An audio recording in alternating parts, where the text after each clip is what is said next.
Всем привет! Меня зовут Ольга. Мы сегодня наносим картины. Это ручная работа. Наносить будет Диана. Вопрос был, много раз задавали этот вопрос, а как делать роспись, а как делать барельеф, как делать то-сё и пятое, десятое.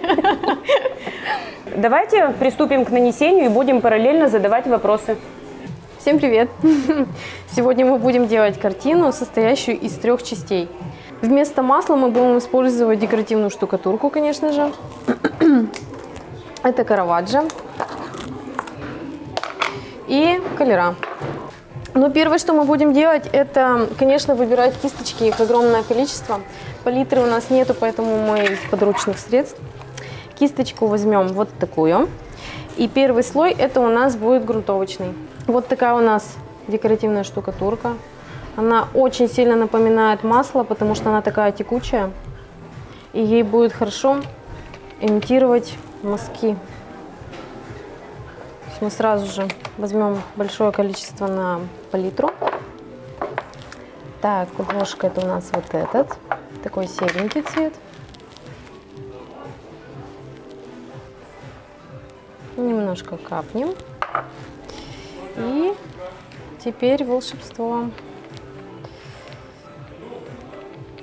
Так, первый вопрос. На что мы, собственно, наносим вот эти картины? То есть из какого материала состоит сам каркас? Ну, сам каркас состоит из подрамника. В данном случае это глухой подрамник, и на него натянут холст. Холст – это двунитка, пропитанная желатином, сверху грунтом, и потом уже декоративная штукатурка, как замена масляным краскам.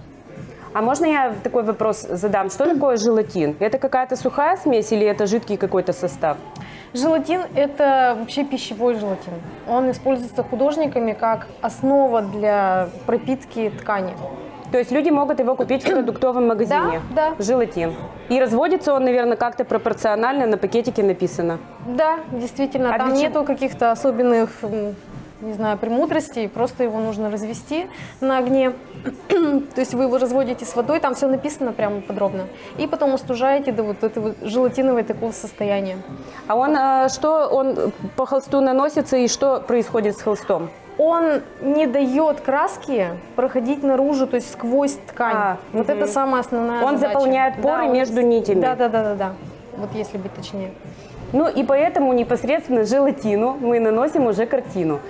Ну, конечно, пропитав сначала еще предварительно специальным грунтом для холста, а потом уже, да, приступаем к работе. А рисовать будем красками, акриловыми какими-то или масляными красками? Или PF-115, может быть? Нет, PF-115 не будем использовать. Все-таки будем использовать любую декоративную штукатурку. Караваджо, которая хорошо имитирует мазки именно под масло, под акрил. И сохнет она в разы быстрее и смотрится за счет вот этих перламутров даже интереснее. Можешь еще рассказать, человек подготовленный сам сможет сделать? Ну, если не затрагивать подготовку холстов, вот это вот сварить желатин, натереть, вот это вот все. Можно же их купить готовые, они продаются в магазине, например, художники, или можно заказать их у нас. И, конечно, я считаю, что несложные работы каждый может сделать сам, ведь это выражение самого себя в первую очередь. И не обязательно, ну вот взяв какой-то оригинал картины, которую вы хотите сделать, следовать вот именно так надо нарисовать и потом расстраиваться, что не получилось. Вы выражаете себя, вы получаете удовольствие и добавляете изюминку в свой интерьер. И это здорово, что каждый может что-то внести свое.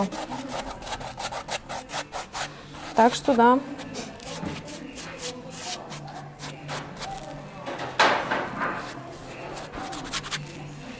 Ну вот мы почти перекрыли первый слой, где вот есть еще небольшие просветы. Добавим таких оттенков и ненадолго оставим сохнуть. Насколько? Ну, до полного высыхания вот это большое преимущество декоративной штукатурки, что нам буквально минут 20, и она уже высохнет, она просто впитается, и мы продолжим. Очень глупый вопрос, но наверняка в комментариях его напишут. А можно это сделать из ротбанда? Действительно глупый вопрос. Не знаю, как на него отвечать. Ну, нет. Можно, конечно, сделать из всего что угодно, блин. Не, ну из ротбанда просто, из ротбанда мало ли вдруг можно. Все-таки ротбанд, он в разы дешевле же, чем Караваджо, например. Можно экспериментировать. Ну все, первый слой у нас высох. Мы можем продолжать дальше. Теперь нам понадобится уже другая кисточка. Кисточек много, а вот нужная... Тут художественные кисточки перемешанные больше даже со строительными большими. Но так удобно работать. Кисточку я выбираю по методу, она немножко пожестче, чем была первая. Первая была такая как бы мягкая, здесь она более такая щетинка твердая. И мне в данный момент это больше нравится. Мне хочется, чтобы оставались такие прямо мазки. Снова замешаем материал. Мы сейчас использовали Караваджо декоративную штукатурку, и у нас получилось за за сам материал декоративной штукатурки порядка 500 рублей. Ну, может, пожирнее наносить 1000, может быть. А сколько бы ушло денег, если бы мы маслом нарисовали? Ох, это было бы в разы больше, раза в 4, если не в 5, потому что один тюбик масла, он уже стоит 450 рублей как минимум. И в зависимости от пигмента и состава масляной краски. Поэтому там бы дешево не обошлось совсем никак. А вообще в целом человек может вот это сделать самостоятельно? Ну, конечно, это же очень такой творческий подход. То есть не обязательно прямо все полностью повторять. Можно найти какую-то картинку и самим экспериментировать. Главное создать правильное настроение. И в этой технике она очень абстрактная, написана в стиле импрессионизм. Поэтому, конечно, можно. В картинах вообще очень важно, это, наверное, больше энергетика, которую мы несем в них. То есть атмосфера.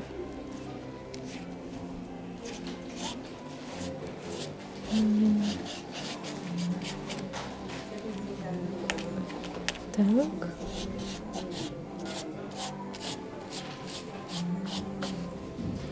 Видно еще, где проступает холст. И, конечно, это мы все перекроем.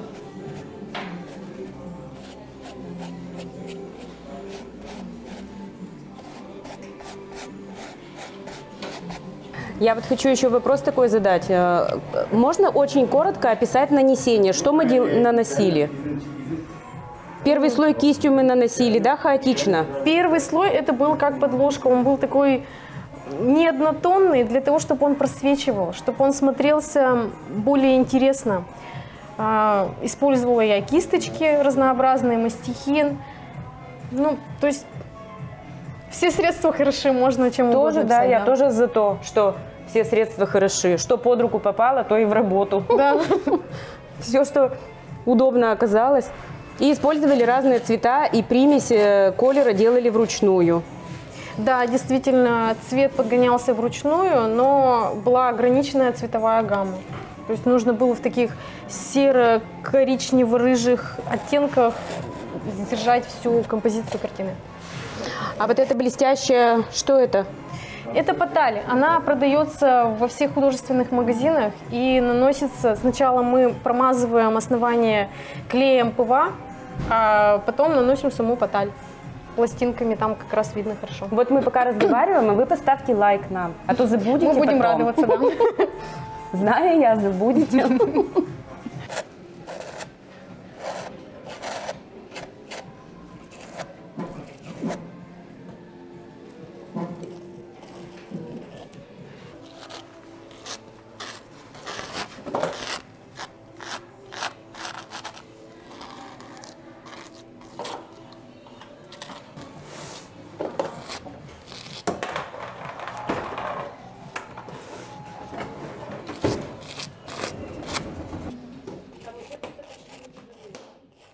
Ну, мы почти закончили с первым слоем. Это такой сложно сочиненные цвета, перетекающие друг в друга. Они будут чисто только просвечивать и создавать более сложную композицию всей картине. Так как у нас абстрактное изображение, хочется его усложнить именно за счет мазков и сложности цветовых решений. Ну вот сейчас мне еще не нравится, где немножко просвечивает холст, эти пустоты или вот эти моменты, их все хочется заполнить. И где-то добавить каких-то элементов. Особенно это важно на стыках. Так как картина состоит из 3 элементов, на стыке хочется, чтобы картина соединялась и являлась единым целым, а не отдельными элементами. Здесь вот уже можно взять поменьше кисточку, потому что хочется теперь усложнять мазки. Мыть в отделе кисточки негде, поэтому они так вот складируются.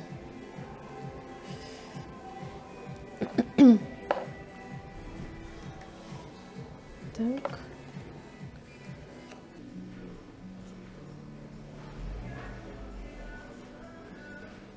Вот, я совсем не перекрываю первые слои, я просто добавляю снова новые мазки, накладывая их друг на друга.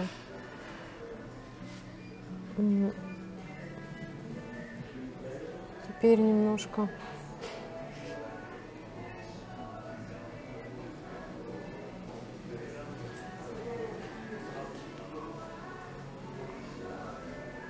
В данной картине еще будет использоваться поталь, поэтому это самое начало. Вообще картины не пишутся быстро, даже в таком абстрактном виде. Они занимают достаточно много времени, не считая подготовки.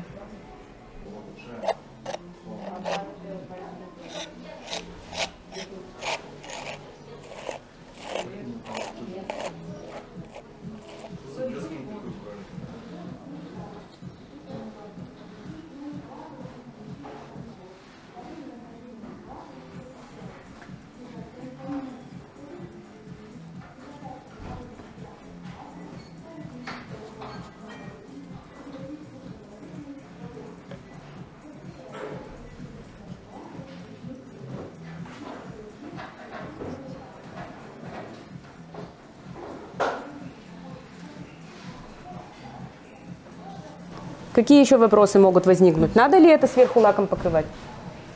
Ну, конечно, можно покрыть лаком, но учитывая, что Караваджо это же такое декоративная штукатурка, в которой есть уже все закрепляющие вещества в составе, то можно и не покрывать, и с ней ничего не будет. В этом и прелесть декоративной штукатурки. Кстати, это 3 разных элемента.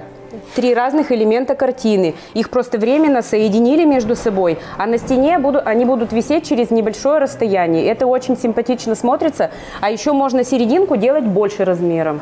Ее можно выдержать по горизонтали, вот 3 части, как бы ее приподнять, и будет еще интереснее. У нас уже эти картины заказывают. Мы ожидаем заявки от вас. Что мы делаем? Мы эти картины по вашему требованию можем нанести в таком виде или в каком-то другом. Это такое творчество, неограниченное возможностей. Можно заявки оставлять, а можно делать самостоятельно для вас ролик. Важное замечание, можно сделать любую картину по фотографии. Да. То есть вы присылаете нам фотографию, мы выполняем картины. Я сразу же задам вопрос, который все равно кто-нибудь задаст. Ну, у нас бывают такие вопросы, особенно на некоторых каналах, не буду говорить, что это дзен.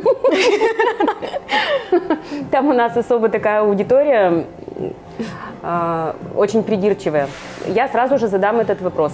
Что это за мазня? Что это такое? А где картина? Что это? Где пейзаж, да? Где прорисовка цветочков? Объясни, Диана, пожалуйста, что это.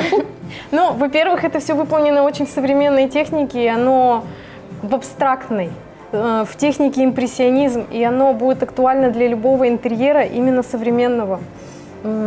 Здесь главная задача передать настроение, эмоцию. И ну, вот так вот. Так что не такая уж это мазня. Это современное искусство. Я художник, я так вижу. Нет, между делом, да, пользуется спросом, кроме смеха, кроме шуток, мы тут шутим. Но... Ну, да, просто именно такие работы, они более актуальны сейчас. А можно нарисовать дерево, там, я не знаю, цветок? Вот Да в таком можно, стиле. можно все, что угодно. По запросу.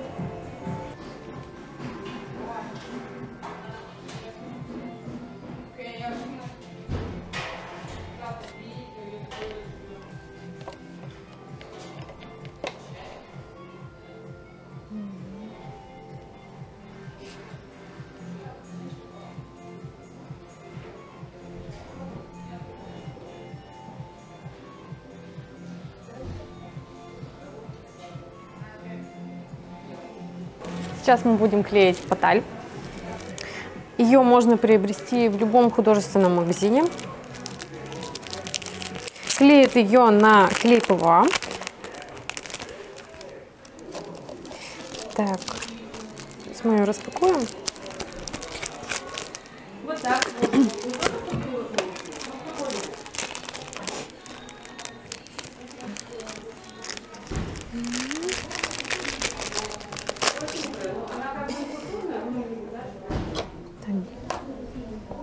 Берем кисточку. И кисточкой клеем ПВА промазываем то место, где будем клеить поталь. Это будет у нас вот здесь.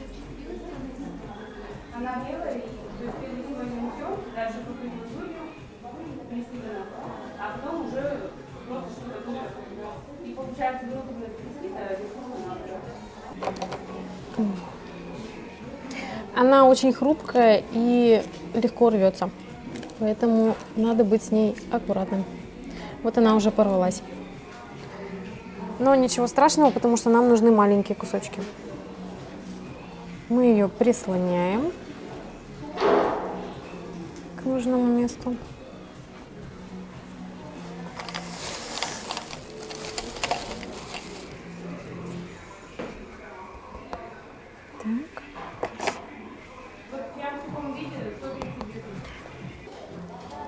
Так, здесь все приклеено.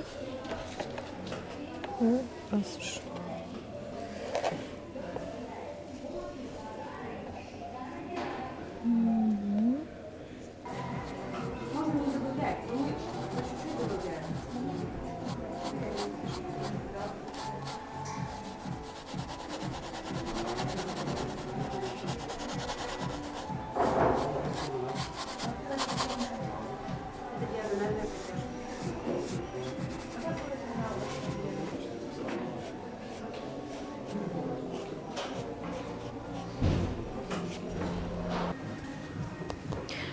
Ну, то есть мы клеим так поталь, чтобы она композиционно была интересно закомпонована. Вообще потали много не надо использовать в картине, ну, по крайней мере, мне так кажется. Потому что она должна только деликатно подчеркивать какие-то элементы и давать изюминку, придавать работе. Мы ее приклеили, дали немножко ей схватиться и сухой кисточкой просто смахиваем лишние кусочки, которые не на клею держатся.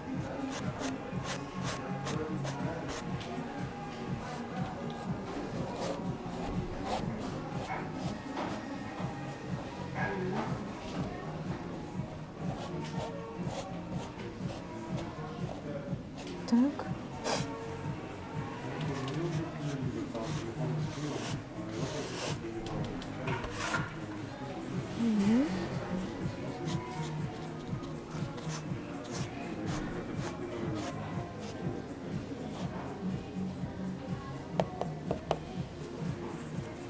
Все, теперь продолжим дальше декоративной штукатуркой рисовать картину.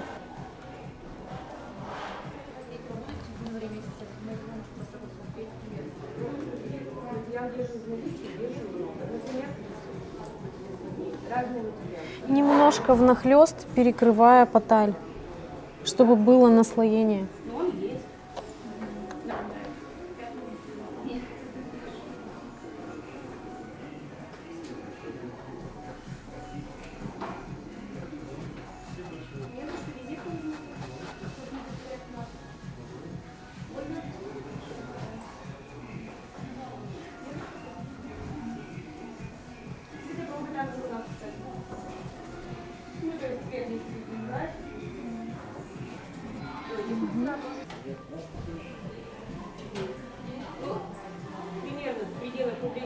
видите, шпаклевка гипсовая, то есть ушли проклеить саморезную шпаклевку. Ну, мастеров ведь можно и разных найти. Опять же, кто наносит, лучше, наверное, кто только готовит, потому что они друг друга начинают перекидывать потом, если что. Ну да, обычно выходит.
Не 2 дня.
Мы показали вам один из вариантов украсить свой дом, в том числе, может быть, перед Новым годом сделать кому-то подарок.